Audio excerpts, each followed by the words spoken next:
Residivis pencurian sepeda motor merengek setelah ditembak polisi.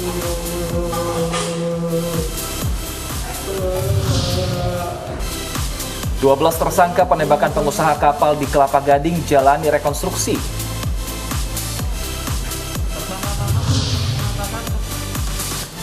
Viral ratusan orang mengantri mengajukan perceraian di pengadilan agama.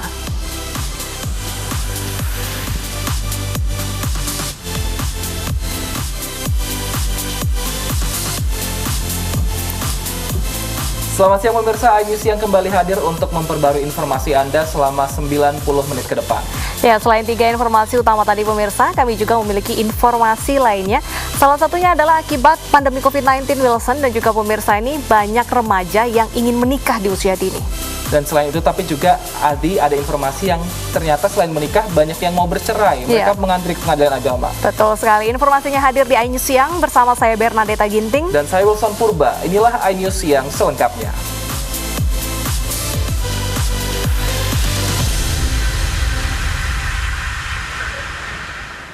Pemirsa, tim gabungan Polri telah memulai rangkaian pemeriksaan lokasi kebakaran di Gedung Utama Kejaksaan Agung. Pemeriksaan guna menemukan penyebab kebakaran.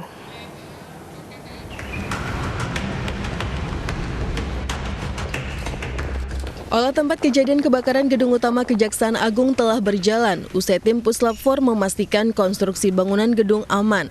Tim gabungan pun telah memulai proses penyelidikan dari lantai 6 Gedung Utama untuk mencari sumber kebakaran pada Sabtu malam lalu. Kita melakukan cek konstruksi bangunan dulu, sehingga nanti personel kita dalam keadaan aman untuk melakukan pemeriksaan. Setelah dilakukan pengecekan, konstruksi dalam keadaan aman. Baru ini masih proses untuk melakukan pemeriksaan olah TKP.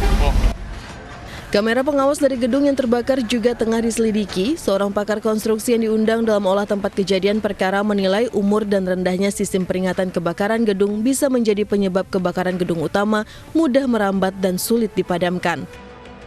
Cermati secara hal yang teknis lah ya, yang natural ya, bagaimana api begitu mudah menyambar secara horizontal dan vertikal gitu ya. Kedua, umur bangunan gedung yang sudah lebih dari 50 tahun. Ketiga, administrasi dari bangunan gedung ini yang belum sempurna. Ya, apakah itu urusan cagar budaya, bahkan urusan IMB sekalipun yang di dalamnya ada desain dan lain-lain dan hal-hal lainnya. Dan hal teknis ya yang bersifat sistem proteksi kebakaran. Langsung di depan mata kita sumber airnya kurang. Ya kan? Kemudian alat-alat sistem proteksi aktif yang ada di dalam dan melekat pada bangunan gedung ini juga nggak sempurna. Sebelumnya pada Sabtu malam lalu, Gedung Utama Kejaksaan Agung RI terbakar dan menghanguskan keseluruhan bangunan yang terdiri dari 6 lantai. Api padam setelah puluhan mobil pemadam kebakaran dikerahkan selama 12 jam. Dari Jakarta, Pangeran Negara Andrew Arlin Sugi Cahyadi, iNews melaporkan. Seorang residivis pencurian sepeda motor di Kota Medan menangis saat dirawat akibat luka tembak. Polisi melepaskan timah panas karena pemuda tersebut berusaha kabur saat ditangkap.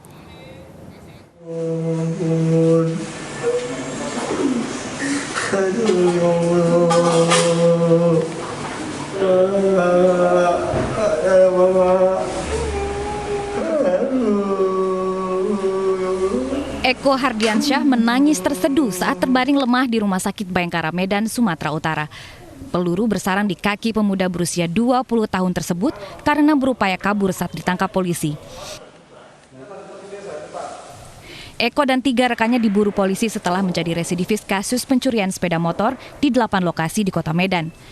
Polisi menyita barang bukti berupa STNK motor, sejumlah kunci letter T, hingga alat isap narkoba jenis sabu. 4-empatnya residivis dan 2 diantaranya ada kedapatan membawa narkotika jenis sabu-sabu. Atas perbuatannya, pria bertato itu dan pelaku lainnya terancam hukuman hingga 7 tahun penjara. Dari Medan, Sumatera Utara, Adi Palapa, iNews melaporkan. Seorang remaja putri ditemukan tewas di Sungai Ledeng, Kabupaten Pesawaran, Lampung. Jasad remaja tersebut ditemukan warga dalam posisi tangan terikat.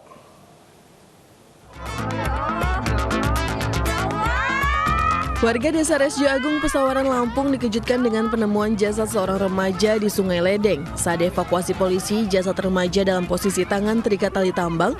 Polisi menyatakan remaja putri itu berinisial DA dan menjadi korban pembunuhan dari 2 teman prianya. Tersangka ada 2 orang yang dimana tersangka tersebut adalah berinisial WLJ, ya, berusia 18 tahun, warga dari Kecamatan Teginaneng, Kabupaten Pesawaran, dan satu lagi adalah seorang tersangka yang lain yaitu berinisial RC, ya, RC berusia 18 tahun juga di wilayah yang sama di daerah Kabupaten Pesawaran. Kedua pelaku masih diperiksa di Mapolres Pesawaran dan bila terbukti bersalah, keduanya terancam hukuman maksimal pidana mati atau penjara seumur hidup. Dari Pesawaran, Lampung, Andres Afandi, iNews melaporkan. Seorang pria pedofil di Tangerang, Banten ditangkap polisi. Pelaku mencabuli anak-anak dengan modus mengusir makhluk halus dari tubuh korban.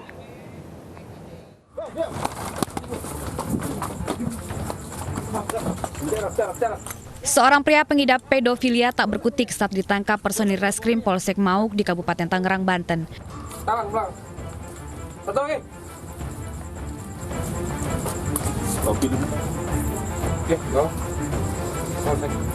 Pemuda usia 25 tahun itu mengaku telah mencabuli 4 orang anak.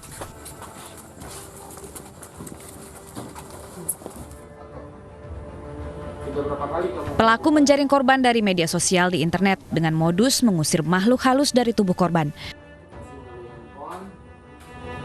Aksi pelaku terbongkar setelah 1 dari 4 anak yang menjadi korban pencabulan bercerita kepada orang tuanya. Ya, selama ini modus berpura-pura kenalan dengan anak laki-laki, anak yang masih di bawah umur. Jadi dia modusnya menggunakan profil wanita, foto profilnya wanita lewat FB. Setelah berkenalan, mereka bertemu. Ketika korban menanyakan terkait dengan foto profil, tersangka ini mengaku hanya rekan. Pelaku dijerat Undang-Undang Perlindungan Anak dengan ancaman hukuman maksimal 15 tahun penjara. Dari Kabupaten Tangerang, Aimarani, iNews melaporkan. Diduga kesal karena roda becak motornya dilepas, seorang anak tega menganiaya ayah kandungnya. Nyawa korban tidak dapat diselamatkan akibat luka parah di bagian kepala.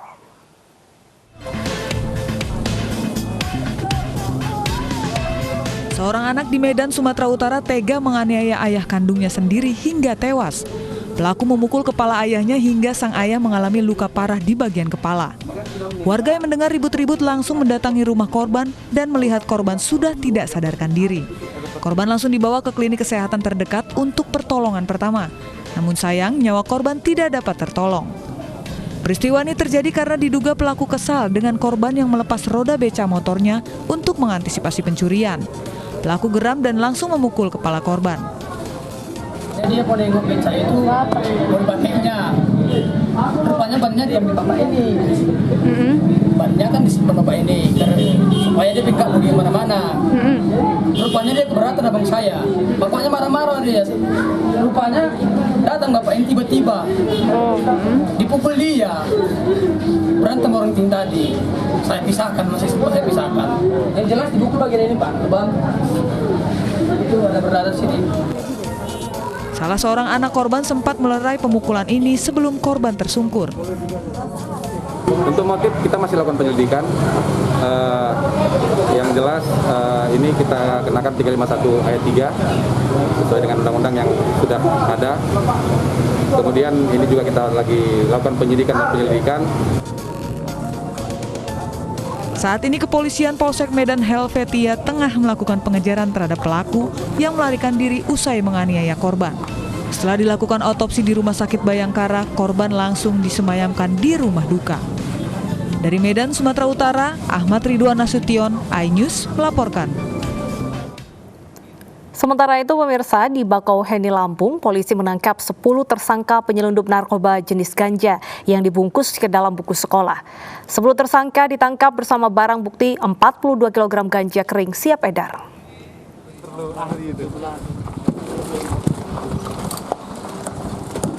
Penyelundupan ganja di wilayah Lampung berhasil diungkap polisi. 10 tersangka pengedar ditangkap di Pelabuhan Bekahuni, Lampung bersama barang bukti ganja kering sebanyak 42 kg. Untuk mengelabui petugas, para tersangka membungkusnya ke dalam buku pelajaran sekolah.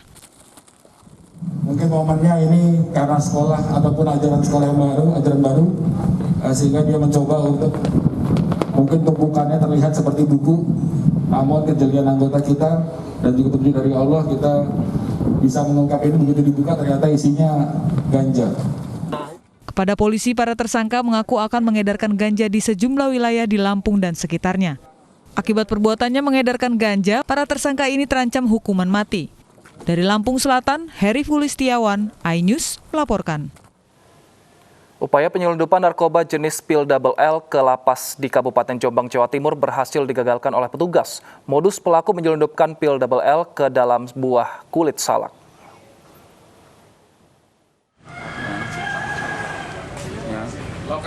Upaya penyelundupan narkoba jenis pil double L ke lapas di Kabupaten Jombang, Jawa Timur berhasil digagalkan oleh petugas.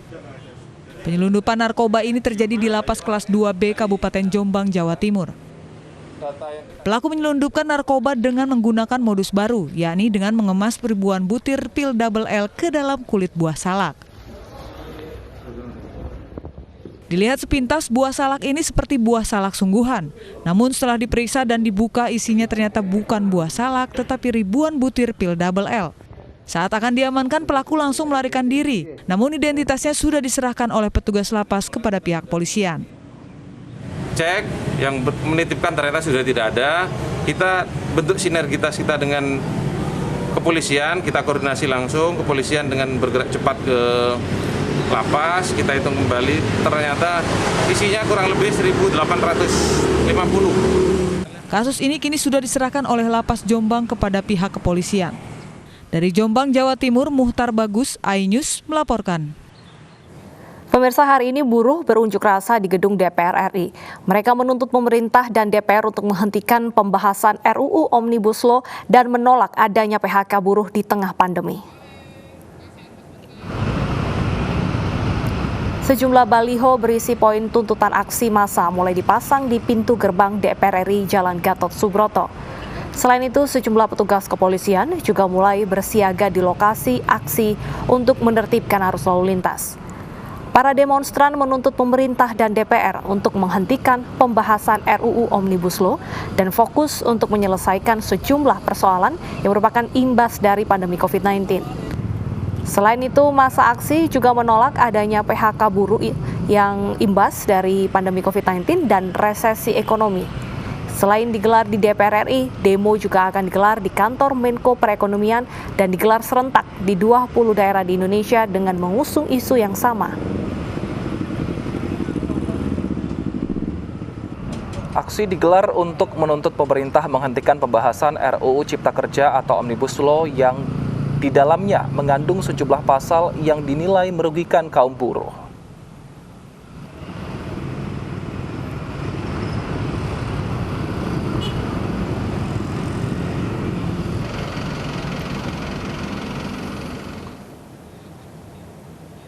Informasi selengkapnya akan kita tanyakan langsung kepada Vito Erlangga yang sudah ada di depan gedung DPR. Vito, bagaimana suasana unjuk rasa saat ini? Ya, baik Wilson, Deta, dan pemirsa, dapat kami jelaskan kepada Anda bahwa situasi terkini demonstrasi di depan gedung DPR sendiri sudah dimulai baru saja sekitar pukul 11.00 waktu Indonesia Barat. Namun sejumlah massa aksi sendiri sudah mulai berkumpul di depan gedung DPR sekitar pukul 10.30. Selain itu juga beberapa massa aksi juga sebelumnya berkumpul di depan gedung TVRI dan kemudian melakukan konvoi secara bersama-sama ke depan gedung DPR RI.